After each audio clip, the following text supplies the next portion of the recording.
Assalamu alaikum. Welcome to Rohingya National Television. I'm Michelle with our weekly news bulletin, A Week with Michelle. Here is the update of topmost news of the week. Let's just begin with the headlines. Remaining Rohingyas still being driven out of Arakan. Torching of deserted Rohingya houses goes on. Burma authorities use up local bodies to block the Rohingya repatriation process. Bangladesh wants a peaceful and durable solution to the Rohingya crisis. Sheikh Hasina. Ongoing terror forced starvation against Rohingya, says UN. Patrolling of joint forces on the border leaves Rohingya of zero line in new fear. Rohingya Muslims describe a life of fear in Yangon. RNTV's special coverage of the dreadful experience of the bullet hit Syed Noor living at Kutupalong. And now the details. On 7th March in the morning, around 1,000 Rohingyas, including Rohingya men, women and children, have fled to Bangladesh. The fled Rohingyas are from Butidang, Ratidang and Situe. Our Arakan representative said the Rohingyas left their homes and started for Bangladesh due to torture of Burmese forces. The Rohingyas who fled to save their lives said the food items stored with them for the whole year finished. They don't even get fuel to cook food. If they go out for the collection of food or fuel, they return as being injured or dead or are permanently disappeared by Rakhine terrorists and Burmese forces. The babies have to spend their days with hungry stomach. Women have nothing to cook at home. The analysts think that Burma has grown desperate to eradicate the Rohingya in the name of the Rohingya repatriation. A safe and dignified repatriation is a far cry. It is very difficult.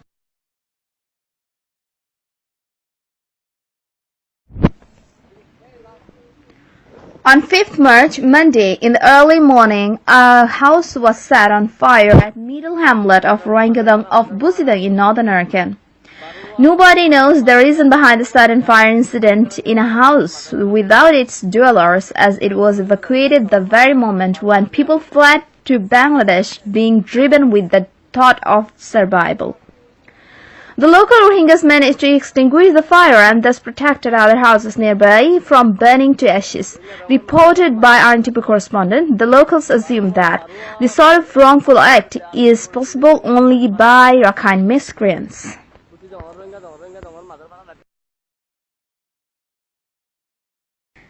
Despite Burma-Bangladesh repatriation deal on November 23rd, none can see the implementation as the repatriation of Rohingya has not started yet. Not a single person has yet been sent back to Burma from the exodus consisting more than 700,000 Rohingya genocide survivors who fled to Bangladesh from Burma since last year. On top of that, before returning, Arakan Buddhist hardliners started protesting against the repatriation deal.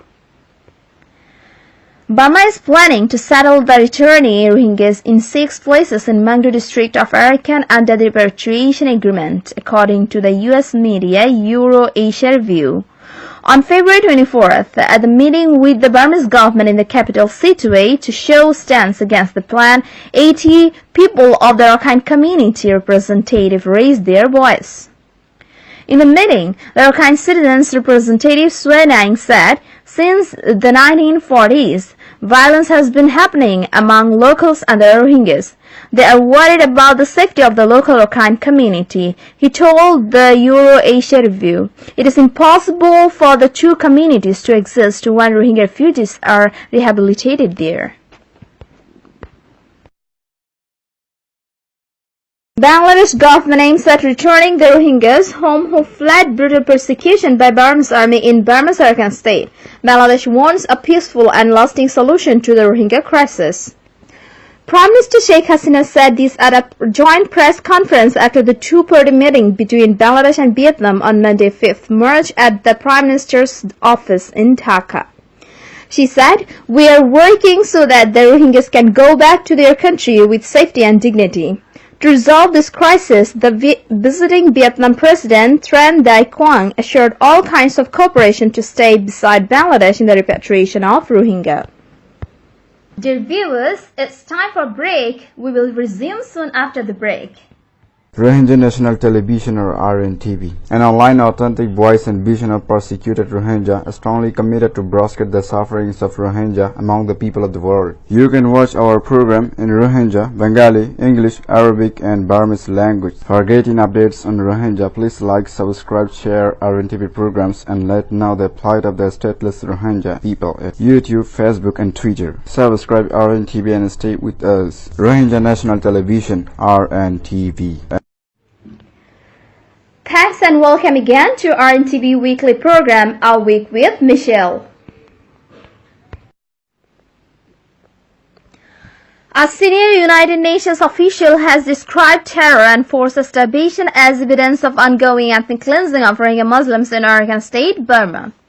Concluding a 4-day visit to Rohingya refugee camps in Cox's Bazar, Bangladesh this week, UN Assistant Secretary General for Human Rights Andrew Gilmore said the ethnic cleansing of Rohingya from Burma continues. "I don't think we can draw any other conclusion from what I have seen and heard in Cox's Bazar."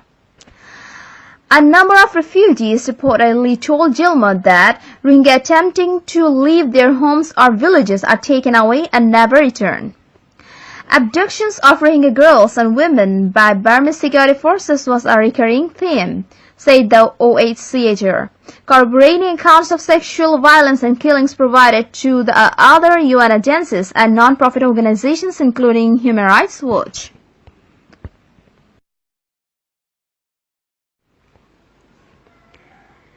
After the flag meeting between Burma and Bangladesh on last Friday, 15 trucks containing Burma's border guard police and military members were seen camped adjacent to the barbed wire fence of zero line of Thambro border on Tuesday morning, who have been patrolling along with the border. Security has also been strengthened by the Bangladesh Border Security Force in the wake of the presence of Burma's joint forces on the border. The presence of the joint forces again on the zero line has sparked fresh anxiety among Rohingyas who have been passing their sleepless night facing threats of Burmese police at zero point for the last few weeks.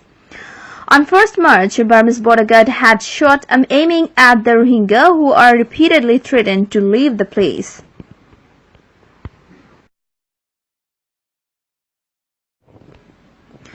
Having seen nearly 250 pictures of the so-called terrorist for 4 straight days last month, published in Burma's state-run newspapers, Rahimuddin, a 41-year-old Rohingya man teacher in profession born and raised in Burma's biggest city, Yangon, laughed, reported the Associated Press.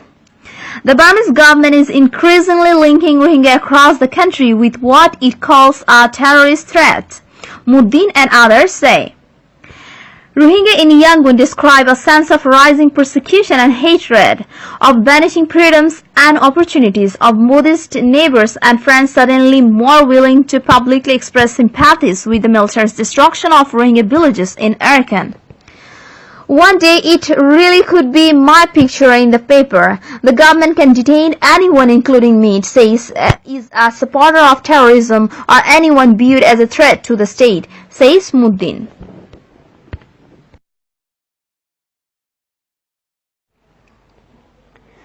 Said Noor, a genocide survivor, along with his family fled to Bangladesh begging safety of the life. On the escape road, Said Noor was shot by the brutal Burmese military. The bullet-shot hand is paralyzed and still can't catch anything using it. On 5th March, our RNTV reporter met with a Rohingya youth named Said Noor, son of Muhammad Shafi of Shah Bazar in Mangdu, who has been staying in Amgastala area of Kutupalong. Being asked about how long it took to reach Kutupalong from Arakan, Said Noor said, "It took 14 days to reach Kutupalong since the day after leaving our house. It was monsoons when we were forced to leave our country only in a shirt. So the sun dried us and monsoonal rain soaked us in these 14 days. So it was a bitter experience of 14 days. He said on the way to Bangladesh they saw hundreds of dead bodies. Some are tied with ropes, some are slaughtered, some are deadly scarred with sharp knives, and some are burnt, remembering which still reminds him of the day of resurrection. Asked about how manage food on the way, Syed Noor said the elderly could eat food once after 2 days. They lived hungry for the rest of the time. To stop the crying of the young children, we used to give them food in some way. Sometimes we used to spend time eating leaves of the trees as vegetables. We witnessed many of the elderly parents' death in front of our eyes while trying to walk through the craggy pathways of slippery hill. Let's have a recap on the headlines. Remaining Rohingyas still being driven out of Arakan. Torching of deserted Rohingya houses goes on. Burma authorities use up local bodies to block the Rohingya repatriation process. Bangladesh wants a peaceful and durable solution to the Rohingya crisis. Sheikh Hasina. Ongoing terror forced starvation against Rohingya, says UN. Patrolling of joint forces on the border leaves Rohingya of Zero Line in new fear. Rohingya Muslims describe a life of fear in Yangon. RNTV's special coverage of the dreadful experience of the bullet hit Syed Noor living at Kutupalong.